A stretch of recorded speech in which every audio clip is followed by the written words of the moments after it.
Let's talk about some witnessing principles. Sow the seed. There is nothing wrong with the seed. I told you, the Bible is error-free. There are no errors in it. There's nothing wrong with the seed. That remembers the parable of the sower and the seed. Do you remember the parable of the sower and the seed? Yeah. All right. How many grounds were there that the seed landed on? 4. All right. Does anybody remember what they were? Let's go one at a time. Somebody shout out one of them. Wayside. Wayside. Stony. Stony. Thorns and thistles. Thorns. Good ground. Good ground. Thank you. Somebody got it. Good ground. Okay, so we had 4 grounds. We had stony, we had thorny, we had wayside, and we had good ground. Now, in 3 out of those 4 grounds, the seed grew. Did you ever notice that? The seed grew in 3 out of the 4 grounds. It grew in the thorny ground. The Bible says that it grew, but the thorns choked it out. It grew in the stony ground, but it didn't have any roots, and so it didn't last. It grew in the good ground, and it brought forth and it multiplied. The only place it didn't grow was on the wayside. Ground determines growth. Ground determines growth. Okay? Good ground only comes with preparation. There is not a farmer alive that goes out and just throws his seed in the street. He won't get a harvest. There is not a farmer alive that if there's a stump in the middle of the field, he doesn't go and get the tractor and move the stump. He doesn't, even in third world countries, they'll get the rocks, they'll get the things out of the ground. See, our problem is that we expect a harvest, but we haven't prepared the ground. We haven't gone through and tilled it. We haven't gone through and prepared it. We haven't gone through and broken it up and made it ready to receive. We're just throwing seed. Wow. You ever thought about that?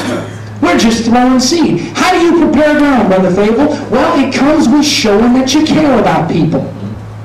When people have problems in their lives, I think of those as stones. Sometimes the problems have to be removed from their lives before they're ready to grow, because they're just wrapped up in them. It talks about the thorns that are the cares of this life. Sometimes people have issues that they need to work through before they're ready to grow. They're going to grow, but they need someone to come along and help them uproot those things. They need someone to come along and help them prepare the ground. You're going to have a harvest, but you got to prepare the ground. Good ground only comes with preparation.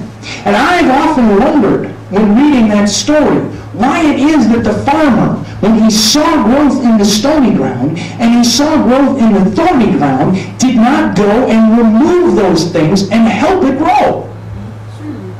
How often do we see people that come into the church, they get baptized in Jesus' name, and then they're out the door, and we never see them again? And that was just stony ground. Well, why didn't we take the time to help remove some of the stones? Why didn't we take the time to remove some of the thorns to help them survive? Because that's what a farmer does. A farmer helps the crop survive. A farmer without a crop is nothing. A church without new converts and without new saints is nothing. That's right. And so when someone comes in and they get saved, they're growing. You've got to recognize that, realize that, and take advantage of it. And whatever it takes, if it takes getting out there and pulling up some weeds, if it takes getting out there and removing some stones, if it takes getting out there and helping it to grow and making sure that it's getting water, or whatever that you have to do as a good farmer, you'll do it to get a crop. And we as apostolics need to adopt those same principles and take advantage of that and start realizing and recognizing that. If you sow sparingly, you reap sparingly. If you sow bountifully, you'll reap bountifully. If you just scatter a few seeds, you can't expect to have an acreage of harvest. If you just throw out a few seeds, all you're going to have is a little garden. But if you throw out multiple seeds, and you throw out seeds everywhere, then you'll have a bountiful harvest. You will have a harvest. You will have a harvest. The only way to not have a harvest is to not plant seed.